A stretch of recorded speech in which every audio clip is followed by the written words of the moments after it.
I'm BERNINA Expert Amanda Murphy, and I'd like to show you how to quilt the third large diamond in our Diamonds 2 quilt along. We'll be quilting 4 different designs this month, but you can mix and match them if you'd like, or quilt all the diamonds the same way. We'll quilt the third diamond with the same echoed quilted framework as the others. So I've quilted 1/2 inch from the seam around the diamond, then 1.5 inches, and then another 1/2 inch. And we'll begin by quilting a heart in the corner.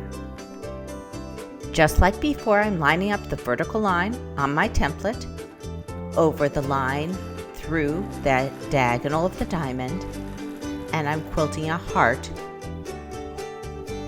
one side, and then I shift my template, and then I quilt the other side. I'm using the 4-inch heart here, and I'm rolling my fabric so I can accommodate the ruler table. But you can download instructions to keep by your machine on the post on We All Sew.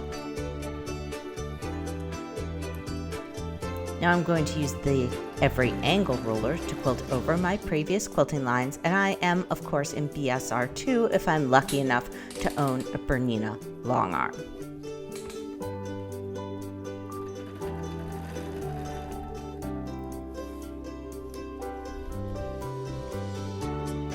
Next, I'm going to quilt a 4-inch heart in this corner. And this is important. I want to make sure I'm holding the template where I really have control. So note that my index finger is holding down that plastic, which has some torque in it, while I stitch the opposite side of the template. I want to make sure that I'm holding a template in an area that is supported by the ruler base that is underneath the quilt sandwich. Next, I go to the next corner, and then I again quilt a 4-inch heart. So this is essentially a lot like the first diamond, except instead of using a 3-inch heart, we're using a 4-inch heart. You get a different look depending on the size of the shape.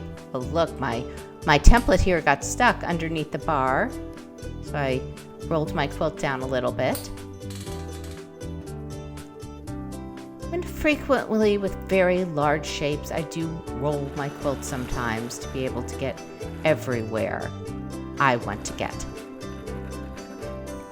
Quilting back into that corner. And I'm bringing over my every angle template to quilt up my previous stitching lines. If I wanted to save time, I could also use the flat edge of the heart template. That would work just as well.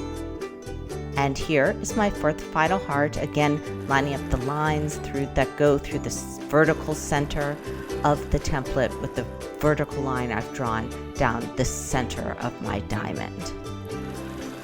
That's very important.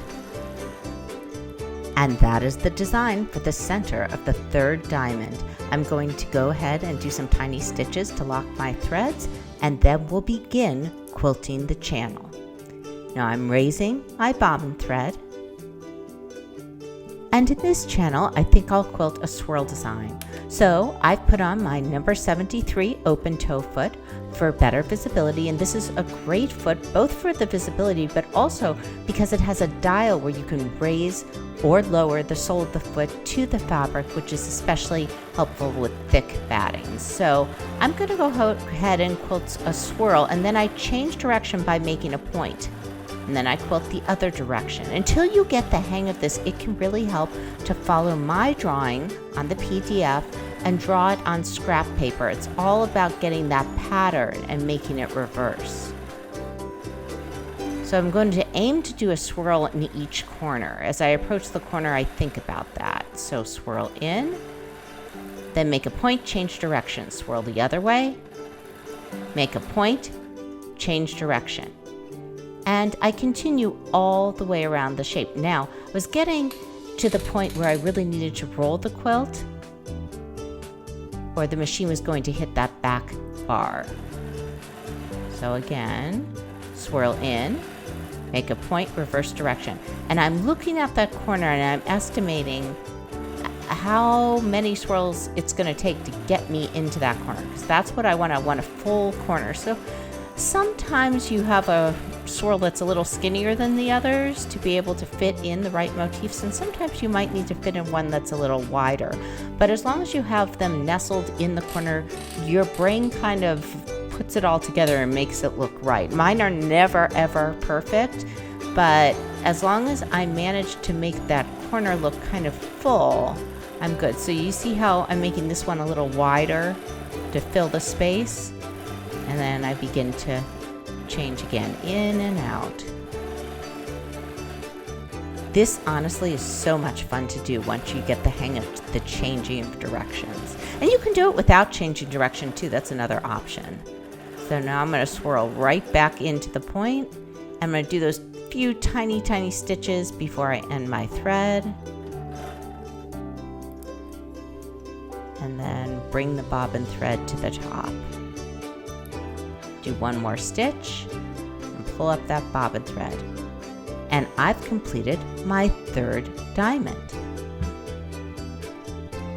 You can find me in my Facebook group, Quilting with Amanda Murphy, and make sure to watch the other 3 videos this month so you see how to quilt all 4 diamonds. And I'll see you back next month on We All Sew for the Diamonds to Quilt Along.